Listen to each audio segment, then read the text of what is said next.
Welcome to Legal Marketing Minutes, where I share short bursts of current marketing news and advice. I'm your host, Nancy Myrland. If we haven't met, I'm a marketing, business development, content, social, and digital media speaker, trainer, and advisor for lawyers and legal marketers and mid to large-size law firms. Your time is valuable, so let's get started, okay? Today we're going to talk about automation in social and digital media and our desire as people who want to become more efficient and who are very busy to automate some of the processes. And I love a lot of the tools that have come out that have allowed us to do that.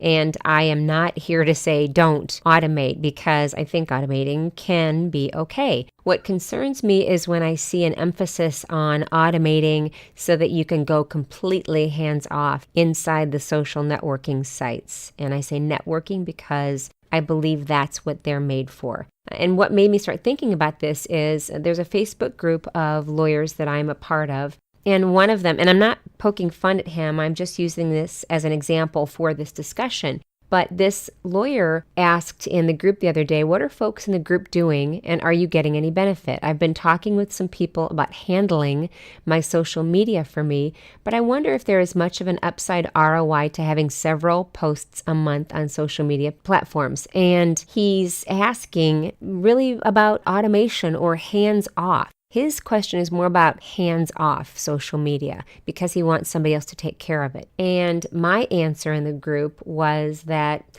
as you already stated, running Facebook ads, because he had a question about Facebook ads as well, is different than using social media. You need to decide what you want to see happen as a result of using social media. If you aren't interested in spending some time interacting with people, then you might not be using these platforms to their fullest potential. Posting interesting content is only one spoke of your strategy. Cutting through the clutter and making a connection with your community, which is what will help you leapfrog your competition, is a critical part of your social and digital media strategy. And I firmly believe that. I think it's okay to have those messages that, I would consider broadcast messages. It's the here's my blog post. I do that. I post my blog posts. That's, those are broadcast messages. Those aren't the conversation part of social media. And that's okay because I spend a great deal of time in conversation and interaction with people because I'm interested in making and creating relationships and nurturing those relationships. And back in 2012, I wrote a blog post on the Myrland Marketing Minute blog called Ladies and Gentlemen, Welcome to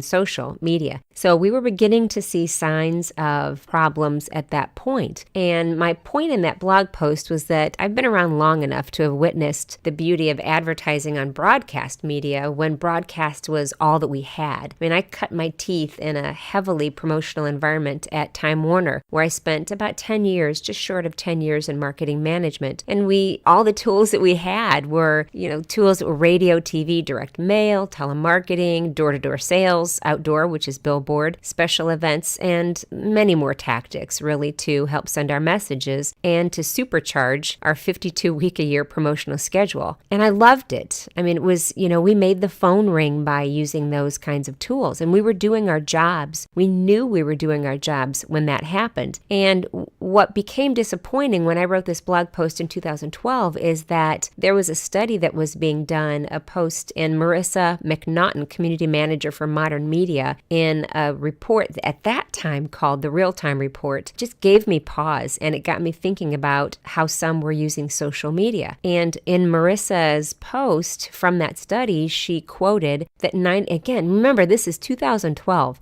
that 94% of the top 50 brands direct Facebook comments to a one-way communication page, either a tab or closed Facebook wall where users don't have the ability to initiate conversation. Now today that's not even possible. You can leave comments. It doesn't mean they're going to be answered. So keep that in mind that this is 2012 and here we are in 2018, that the platforms have changed a little, but my point is still the same. And that in 2010, 91% of the top 50 brands led consumers to one-way communication. And it was very, very sad that 56% of those top 50 brands didn't respond to a single customer comment on their Facebook page in 2011. So we went from really horrible statistics to, I have a feeling, still really bad statistics today because people are absent. People are automating and they're forgetting that they need to spend time in these spaces. We have tools now that we have had for a while that allow us to actually talk to people, to find out what's on their minds, to find out what they like, find out what they don't like, find out what they wish they had, what their problems are, what delivery methods they prefer, and really to find out what goes on in their day-to-day lives that might impact their ability to survive and solve problems within their organizations. And really, we have these tools to find out what our competitors are offering as well and how we're stacking up against them, and so much more that we can do in social media. Yet some firms are still using social media to broadcast messages and no more. And again, I will go back to broadcasting messages is definitely a part of social media. I mean, you can't, in every time you share a blog post, you can't have a really nice lengthy conversation saying, oh,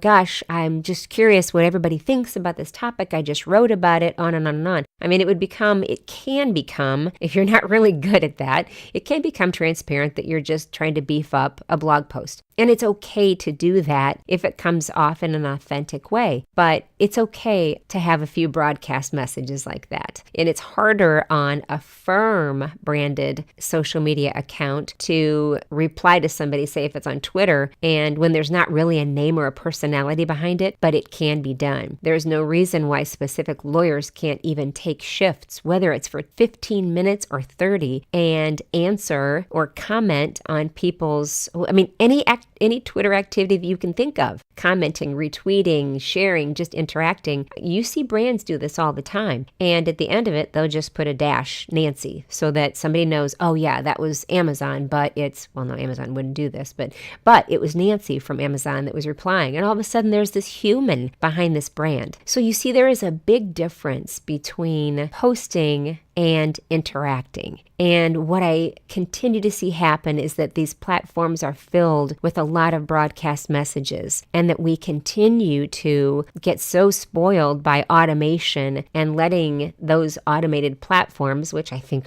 some of them are very good, post all of our messages, but then never going in and taking the time to interact with people. And it's such a shame. It's such a waste of the tools that we have in front of us. Yes, I know some people think, that's a perfect world. That would be, that's unique when people do that. Well, you know what? There are a lot of people that do that. You just hang around for a little bit every once in a while on each of the platforms. You will find firms that are actually, and when I say firms, I mean all kinds of businesses. And it doesn't have to be a law firm. It doesn't have to be any specific kind of firm. Just look at what others are doing as an example and what happens when there's a little bit of conversation that takes place. It all of a sudden turns that brand or that firm into a human being. And I don't know about you, but I would much rather do business with and entrust my major and very serious business and legal matters with somebody that I think has a beating heart out there and is not just a name on an account. All right. Well, that's it for today's Legal Marketing Minutes. Do me a favor and let me know your thoughts about this topic of broadcasting and automating and being there and not being there. If you're listening on a platform where you can leave a comment, please do so, as I'd love to hear from you. If not, you can email me at nancy@myrlandmarketing.com, and that's MYRLAND marketing.com.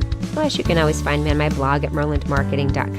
Also, if you are connected to the legal profession, I invite you to join my Facebook group, which you can find on Facebook by searching for Social Media for Lawyers and Legal Marketers with Nancy Myrland. Quite a mouthful, but the With Nancy Myrland will help you find it. When you do, let me know this is how you found out about the group. Somebody just did that yesterday and said, I listened to your Alexa flash briefings on the way to work, and I was so excited to hear that. So thank you so much for that. Well, thank you for spending a few legal marketing minutes with me. I know your time is valuable, so I appreciate you spending a few of them with me. Until next time, I'm Nancy Myrland. Take care.